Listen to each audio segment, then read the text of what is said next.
ሰላም ሰላም ለሁላችሁ እንኳን በሰላም መጣችሁ። ዛሬ በሌላ ቪዲዮ መጥቻለሁኝ። እንደምትመለከቱት በጣም ቆንጆ የሆነ የኬክ አሰራር ነው ይዤላችሁ የመጣሁትኝ። ለጾም ቆንጆ አማራጭ የሚሆን ኬክ ነው ይዤላችሁ የመጣሁትኝ። እስከ መጨረሻው አብራችሁን ቆዩ።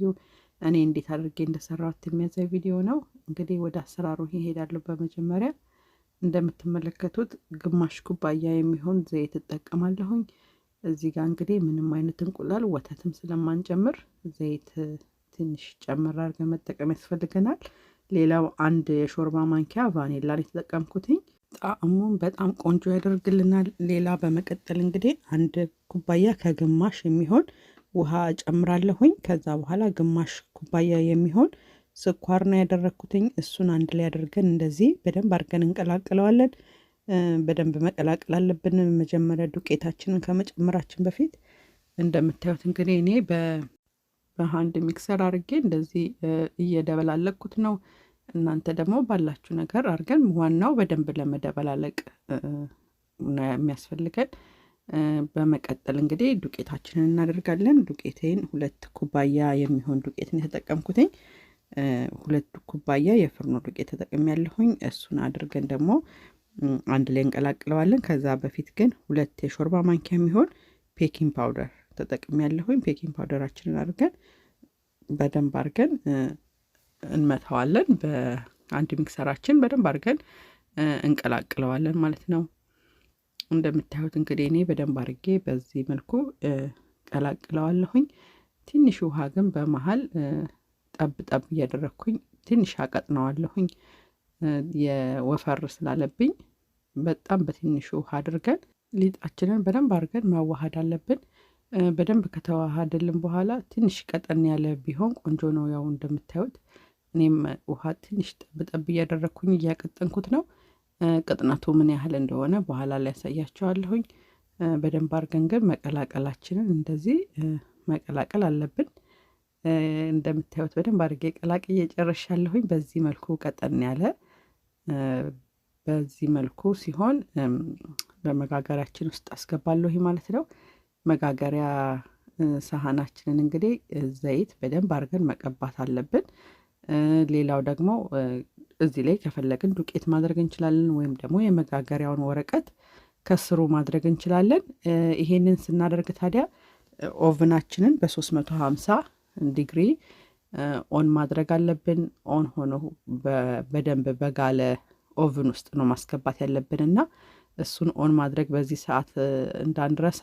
ሌላው ደግሞ ያው ውስጡ ምንም አይነት አየር እንዳይኖረው በእንጨት እንደዚህ አድርጌ ነካ ነካ አደርገዋለሁኝ። ከዛ ኦቭኔ ውስጥ በ350 ዲግሪ ካስገባው በኋላ ለ40 ደቂቃ እንግዲህ እንደዚህ አድርጌ አብስየዋለሁኝ። በጣም ቆንጆ ሆኖ ውስጡን በስሎልኛል። መብሰሉን ቼክ ለማድረግ ያው በእንጨት ነገር እንደዚህ ወጋ አድርገን ማየት እንችላለን። ውስጡ ምንም አይነት ሊጥ ካልያዘ በስሏል ማለት ነው። በዚህ መልኩ እናወጣዋለን። ሌላው ደግሞ አሁን እሱ እስኪቀዘቅዝልኝ ከተፈጨ ስኳር ሲራፕ እንሰራለን። ጣዕሙን ቆንጆ ያደርግልናል። እንዳያችሁት ደግሞ የጾም ስለሆነ ብዙም አይነት ግብአት ስለሌሉት ቆንጆ ሆኖ እንድንበላው እንዲጣፍጠንም ብዙም ስኳር ስለሌለው ቆንጆ ጣፋጭ እንዲሆንልን የሚያደርግልን ነው። እሱን ደግሞ ስኳራችንን አድርገን በጣም ትንሽዬ ውሃ ጠብ እያደረግን ነው ማድረግ ያለብን። ያለበለዛ ውሃው በጣም ከበዛ እየሟሟ ስኳር ብዙ እንድንጨምር ነው የሚያደርገን። እኔ ራሴ ውሃ ትንሽ በዛ አድርጌበት ስኳር ጨምሬበታለሁኝ በድጋሚ። ያንን እንዳንሆን በጣም በትንሹ ውሃ በጥብጠን እንደዚህ ስኳራችንን እናዘጋጃለን ማለት ነው። እንደምታዩት እንግዲህ ኬኬም ቀዝቀዝ ብሎልኛል። አሁን እገለብጠዋለሁኝ አውጣዋለሁ ማለት ነው ከጋገርንበት መጋገሪያችን። እንደምታዩት እንግዲህ በጣም ቆንጆ ሆኖ ነው የበሰለልኝ። በዚህ መልኩ የጾም ኬክ የሚያምር ስንበላው ደግሞ የሚጣፍጥ ኬክ መስራት እንችላለን። እንደምታዩት በጣም ቆንጆ ነበረ። ቆርሼ እንግዲህ አሳያቸዋለሁኝ። ሌላው እንግዲህ ስኳር ላዩ ላይ ደግሞ ማድረግ የማይፈልግ ሰው እንደዚህ ከቆረስን በኋላ ሳህናችን ላይ ማድረግ እንችላለን በሚለው መጀመሪያ ሁሉም ላይ ያላደረግኩበት። አንዳንድ ሰው ስኳር ላይፈልግ ስለሚችል ለሚፈልግ ሰው ብቻ በሳህናችን ላይ ማድረግ እንችላለን። እንደምታዩት እንግዲህ በዚህ መልኩ ደርሶልኛል። በጣም ቆንጆ የሆነ ኬክ ነበረ የነበረው። ይህንን የመሰለ ኬክ እንግዲህ በዚች ደቂቃ ሰርተን መመገብ እንችላለን። እንደምታዩት እንግዲህ በሳህናችን ላይ እንደዚህ ቆርሰን ደግሞ ማሳመር እንችላለን ኬካችንን። ጣፋጭ የሚፈልግም መጨመር የሚፈልግ በዚህ መልኩ መጨመር እንችላለን። እዚህ ጋር እንግዲህ እኔ በዚህ መልኩ ማድረግ እንችላለን በሚል ለማሳየት ነው። ሁሉም ላይ በኋላ ላይ በደንብ አፈስበታለሁኝ። ብዙም ጣፋጭ ስላልሆነ ስኳሩ ብናፈስበትም ይሄን ያህል ብዙ ጣፋጭ ይበዛብናል የምንለው ስላልሆነ ማለት ነው። እንደምታዩት እንግዲህ በዚህ መልኩ በጣም ቆንጆ ሆኖ ደርሶ ተመግበነዋል ማለት ነው። እንደምታዩት እኔ እንደዚህ አድርጌ በሁሉም ላይ ሲሮፔን አፈሳለሁኝ። ሌላው ደግሞ በጣም ሲቀዘቅዝ ደግሞ በጣም ልዩ ጣዕም ነው የሚኖረው።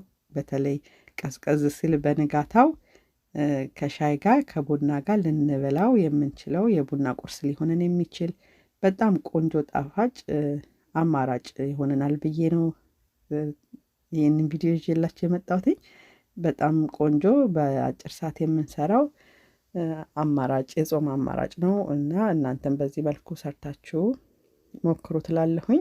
በጣም ትወዱታላችሁ ብዬ ተስፋ አደርጋለሁኝ። ይህን ቪዲዮ ደግሞ ከወደዳችሁት ላይክ ማድረግ አትርሱ።